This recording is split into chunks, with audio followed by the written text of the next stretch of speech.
Yes, we can see your smile. All right. Good evening, everyone. So my name is Moyosore Omotesho. So a quick one about me, like Ayade said, I'm currently a process engineer at Sterling Bank. And a lot of people always ask me, like, what is a process engineer? What do you do? Even this bio that Ayade has read, someone read the bio and was like, Moyo, this is too formulaic. Like, I don't get what you do at Sterling Bank. So basically, what I currently do now is I take a look at different processes. I believe everybody here knows what a process is. If you don't, a process is basically the action you take to achieve a result, right? We take a look at those actions. We try and make sure that they are the most optimal, the most efficient way to carry out that set action to achieve the best result. Meaning, if let's say you're reaching out to a customer via SMS, and maybe SMS is always having downtime. You say, oh, look, you can actually achieve the same results or even better results using email, and it is free. It costs the company nothing. So that's basically all I do as a process engineer. So we try and do a lot of like optimization, digitization, automation, auditions, basically. So that's me as a process engineer, but I'm not just a process engineer, I'm a data visualization engineer as well. So what does that mean? Basically, that's I try to draw insights by making pretty charts. Basically, that's what data visualization engineer is. We try and create beautiful visualizations that also give really, really lovely insight. And I've also worked with a company called Develometrics, where we basically try and draw insights from government grants and contracts. We've worked with like USAID, we've worked with WASH, Bluemont, and all these huge government NGOs, basically. And yeah, also I tutor data visualization on the side, private tutor. I don't vex, I'm selling my market here. So that's basically all I do. Back to our main story, how to tell stories with data, fundamentals of data visualization. So I am someone that believes that storytelling is an integral part of every culture or every civilization. I am a Yoruba boy. I grew up listening to stories of Ijapa. I mean, for people that don't know what Ijapa is here, tortoise, and how and all his exploits, basically the tortoise and the air, the tortoise and the Acaracela, the tortoise, and all these stories helped shape my outlook and my view of the world as a whole, right? And there is no better way to ensure that a culture or a civilization is alive than having the stories of that culture be told to the next generation. So storytelling is an integral part of every culture slash every civilization. And now that we are reaching a time in our civilization where data is becoming an extremely integral part of what we do, basically every single action you take now, you can generate data from it. There's data tracking how you sleep. There's data tracking how you walk. I believe in one of our communities that I and I belong to. There is a little competition that they do, like how many steps have you taken today? Where there is like a leaderboard tracking everybody's footsteps. That data is becoming an integral part of our civilization. Don't get me started about what AI is doing with data already, right? And to make sure that the next generation, our generation, is able to understand what we did with data, we basically have to tell them stories with the data that we have created. And this is not just to drive employee, what do they call this thing? CEO bottom line or company bottom line. No, this is basically to shape the outlook of the next generation, to change how people see things, to change narratives using data as a tool using proper storytelling as a tool to change narratives, to change lives, to change how people think of the world as a whole. So that is what I believe storytelling with picture is. So let's get started because I believe I have ranted too long. This is our table of content for today. Yeah. Data is abundant and but often underutilized without proper context. Story makes data relatable, memorable, and actionable. Now, it is true that you can see a lot of we do come in contact with a lot of data that we have no context we have no context as to how it got there, right? For example, you can just check your phone and see 50% of people that went to so school are likely to do this, and you're like, how does this relate to me, right? There is literally nothing. There is no like any how do I say memorable insight that is catered towards you. It's just random numbers being thrown at you, and you're like, this makes absolutely no sense whatsoever. But when you try and tell a story with the data, it's like, okay, look at this. You say every time you went to buy food using child deck, you greatly reduced the amount of money that you save into your piggy vest, and you see that you're like, oh my, it's true. I spent like 10K on child debt this week, and I was not able to save. And you're like, that is really, yeah, that the data that was presented to you just now is relatable to you. You're like, oh yeah, now I know that I'm not going to eat as much as I want on child debt again, so I can continue my savings, right? So a lot of storytelling, or not a lot of storytelling involves you knowing who you are telling the story to, right? You can't just come to a toddler and start telling them about how the inflation of Nigeria, blah, blah, blah, is affecting the price of sweets that you want to buy for them. They don't care. They want that sweet, right? Your child is asking you to buy sweet, and you're telling him story of how it was Babangida that ruined the naira. That is why the naira has devalued and the dollar is rising, blah, blah, blah. That's why I cannot buy you this sweet. They do not care. They do not know what all that nonsense is. All they want is, why can't you buy me sweet? You don't have money. Simple, right? It is important to tailor your data for impact. And how do you do that? You need to know your audience, not just know your audience. You need to understand your audience. Who are they? What do they care about, right? For a good example, like one of the best example is at work. If, let's say, I'm about to write a document that is basically telling people in the bank that, look, about 200,000 accounts are active without proper documentation, right? That's the frame. I want to go and tell the people in accounts management that their job. I want to go and tell them that about 200,000 accounts is active without proper documentation.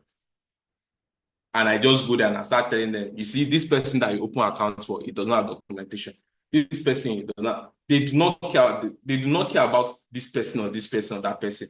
They want to see it as a whole, right? They want to see it as, okay, truly this as truly currently, like in our bank right now, we have this so amount of people active without documentation. We also have this amount of people that have put in documentation, but it was never reflected. They care about those type of metrics, right? And if you are like or you're the kind of person where you always try and put in all the information that you come across in your data, you always try and dump it in your reports, you always try and dump it in your dashboard, nobody will read it, nobody will look at it. It's like showing somebody in marketing the amount of downtime you had in the database. How is that his business? That's none of his business. So you need to understand, who is it you're telling your story to? What kind of genre of story do they like? I don't know if you catch my drift. Not everybody likes romance movies. Not everybody likes action movies. And you are the one that wants to present the movie to them. You need to know exactly what they like so that you can have their attention. You can speak to them, right? So that's one of the core principles of storytelling with data, which is understanding your audience and tailoring your data for impact. The next is, what is the key message? What exactly are you trying to say? You need to be able to clarify the story you are trying to tell. Otherwise, nobody is going to listen to you. You want to say, oh, you want to tell a story about how the wolf and the sheep and the boy cried wolf all the time.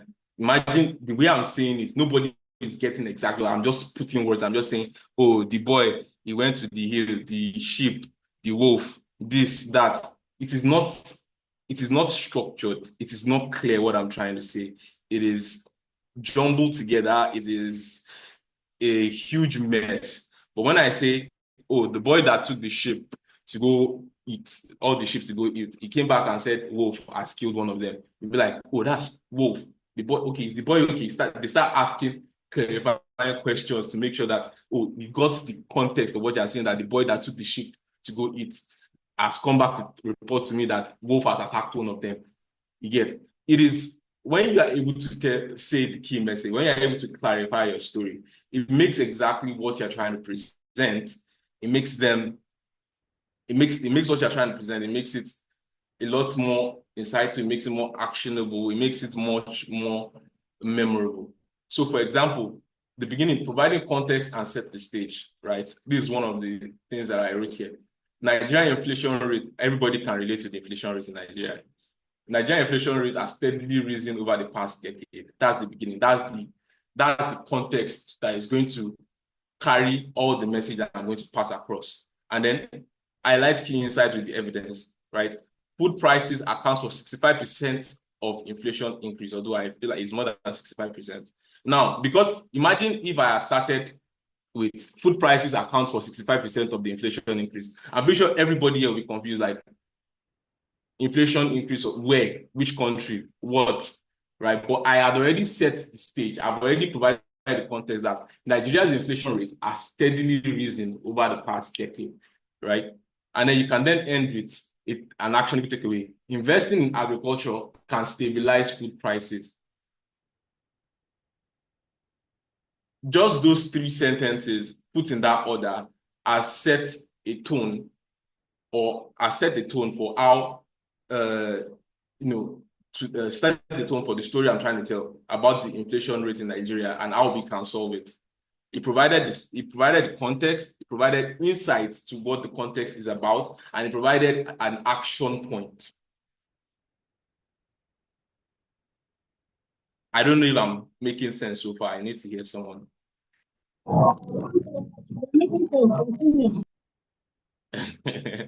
Thank you, Bibat. Because when I start asking questions, you will not be like, what's this guy saying?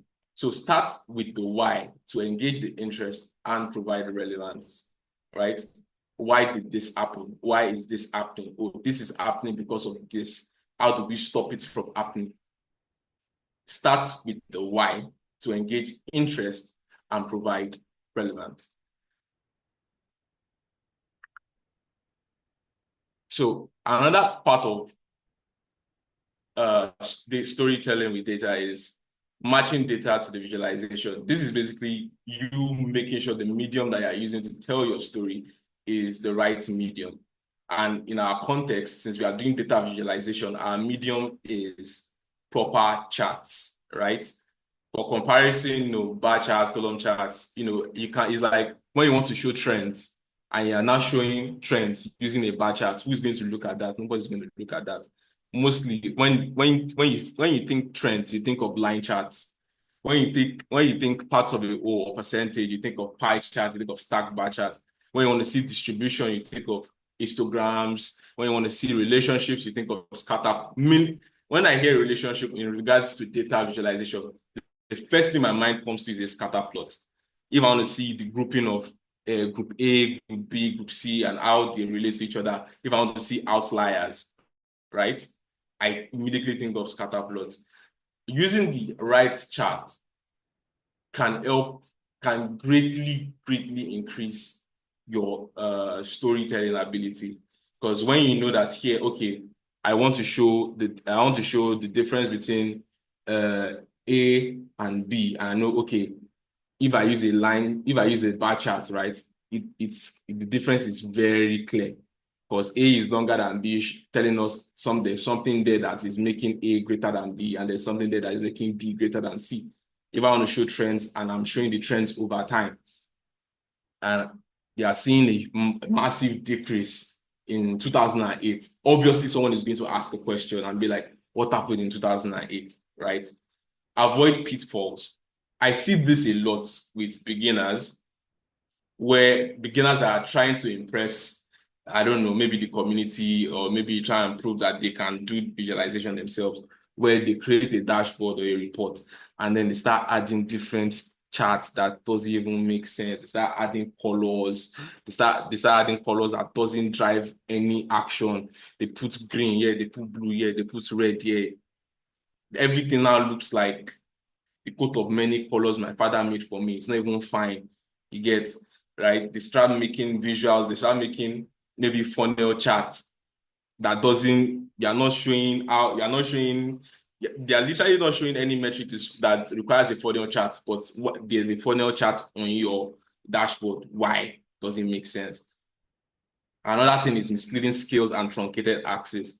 Please and please, I wish I had a visual example here to show you. If you ever see a bar chart that does not start from 0, that does not start from 0, 10, 20, that bar chart is hiding something, is lying about something.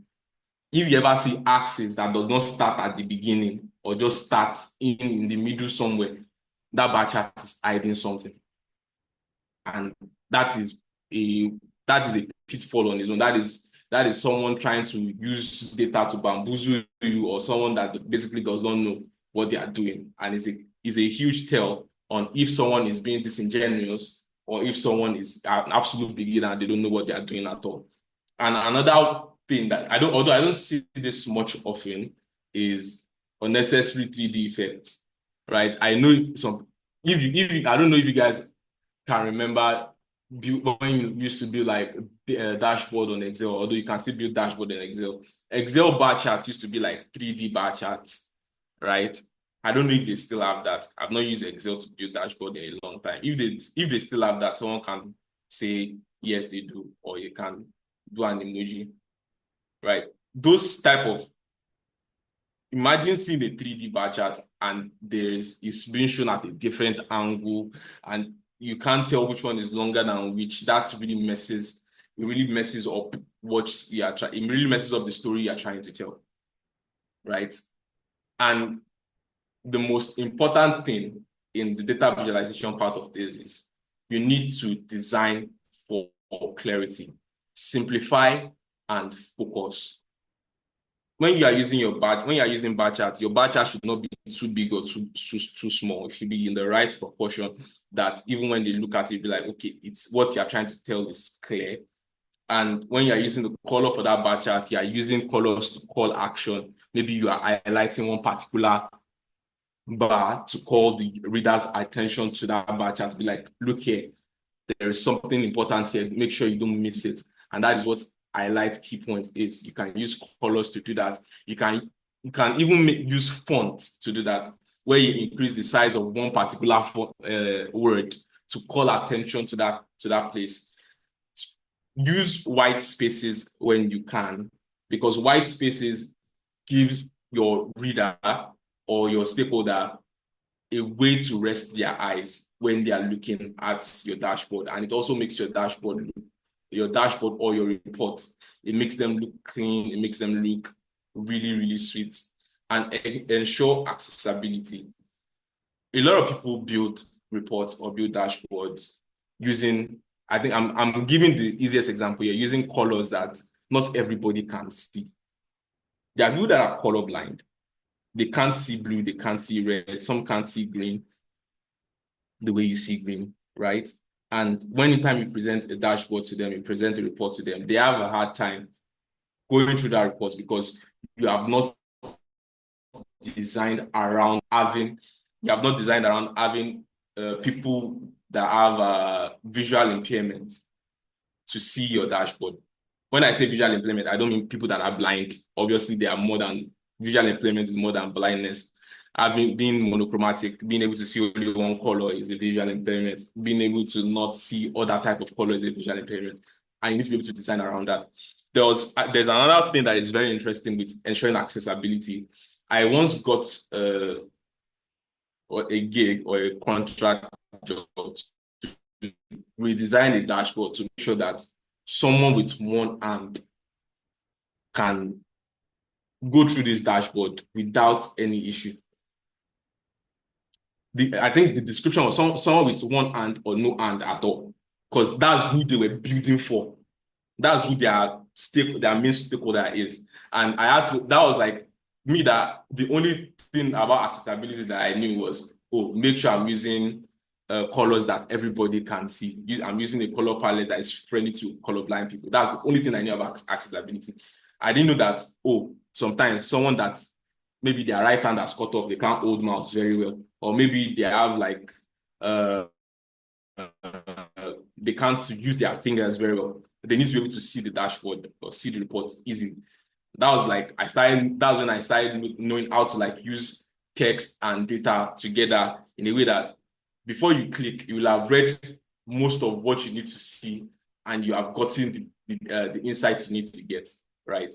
So you need to be able to streamline your visuals. You need to be able to highlight key points. I need to be able to build around, accessibility, making sure your dashboard is accessible for different people with different types of impairment. That brings us back to knowing your audience. If you don't know your audience, you don't know if the person has a disability or he doesn't have a disability. Do you get? And as a rule of thumb, I always say this: your dashboard or your report must be operatable with one hand or one click of a mouse. I should be able to see every single thing I need to see. The best case scenario is I don't need to click. I just see and I have insight. That's the best case scenario, right? If I have to do more than 5 clicks to see what you are trying to present, honestly speaking, I feel like your dashboard is becoming too cumbersome. If I have to click 5 times to see a filter, drop down that filter, then start looking for what I'm looking for. I click on that, and then I have to click on another thing for me to be able to get that insight. Honestly, that is very, very annoying, basically, in my own opinion. Right? So we've already talked about providing, knowing your audience and providing context. You also need to be able to frame the data in the sense of the story you're trying to tell. Okay? I'll give an example. Let's say you want to show sales for a marketing firm, and you have data that shows the sales, the region, the top seller. You have data that shows the top seller, data that shows database down. Inside the same data, it shows database downtime. It shows what else? It shows number of accounts open. It shows number of failures, the number of breached SLAs. It shows number of. Obviously, the marketing team does not need to know how many SLA has breached. They don't need to know when the database went down. They does not need to know when a studio caught fire or anything. All they need to know is top seller, how much sales in that, how much sales as a whole, which region are we selling the most, who is selling the most. Those are the things they need to do. And you need to build your data. You need to frame it you need to frame it to tell within that context, so you won't have different data that is saying different things. It adds meaningful context, the benchmark or industry standard for comparison, right? These benchmarks and industry standard has taken me back, because a lot of what I do currently is, if I'm to present, a lot of what I do is I have to write a document to present my case that this particular thing is inefficient. I cannot do that. I honestly cannot do that or come to my boss to defend what I have written down if I had not looked at how Zenith is doing their own, how OPay is doing their own, how GTB is doing their own. I have to look at all of that and be like, okay, this is how it's being done. This is how successful they are. And this is what we are doing. And this is where we are lacking. If I don't do that, my boss will bounce back the document. And that's another like weeks of work. Showing historical trends to highlight changes. That's basically like, showing that last year we did so and so sales. This year we are doing that. This is how many percent we have. These are many percentage that increase that we have, decrease that we have, things like that. Explanation of anomalies or unusual pattern. For example, in your scatter plots, when you see a particular dot or bubble that is like out of frame, that is that is out of like the main grouping, you have to first investigate like, okay, why is that there? Why is that one out of the main grouping? What happened on that particular day? For example, it can be like a particular power line went down and we're not able to work. That's why the time to finish or the SLA time or whatever time you're tracking is higher than usual. And that's why we have that anomaly there. That doesn't, power line going down in like huge industry isn't something that happens like all the time. So that's like an anomaly you can point out. Should change over time, right? Use time series data to narrate the progress and setback of trends. The example I was telling you before about the inflation is, okay, did the inflation start before or after like they made a policy change? That helps you frame the data you have given, helps you frame your story, helps you frame every single thing that you are trying to tell. And yeah, I said something about when I got a gig or a contract job that asked me to build for someone that had only one hand, right? One of the major things that I learned then was text, meaning text. We all know what text is, and numbers go well together if you know how to make them go well together, right? Using captions, using certain words to call attention to a particular data. Say, okay, the crime rate of so and so has gone up by, then you put a big number in red, 40-something%. Someone will see the red and then read the old text and be like, wow, crime rates really went that high. Sequence the visual logically to build the narrative. Someone told me something once. He said most people read from left to right. Unless you're Japanese, you read from right to left. People read from left to right. So whatever story I want to tell, whatever thing I'm designing, the beginning is starting from the left, right? The beginning of the whole report or the dashboard is starting from the left. And it has to be the logical beginning. It has to be the why of the story. Why are we doing this? Oh, the crime rate in Bedfordshire, whatever, has risen steadily by 2-point-something% over the past few months. That's the why. Then from that left, we start going down over to the right. Like, these are the things that might be causing it. These are the things that might be causing it. And at the end, on the bottom right, will not be the engine that says, okay, the actionable insights. By funding more to the police, by starting more youth programs, we can decrease crime by so and so percent.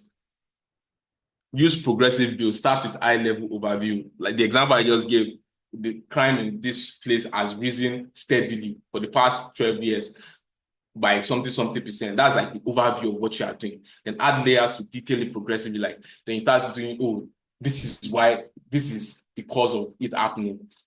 Because we don't have enough funding in our youth programs. There are a lot of youth that are out of schools. Youth being out of school lead to them getting into bad gang leads to high crime rates. This is how we can stop it, right?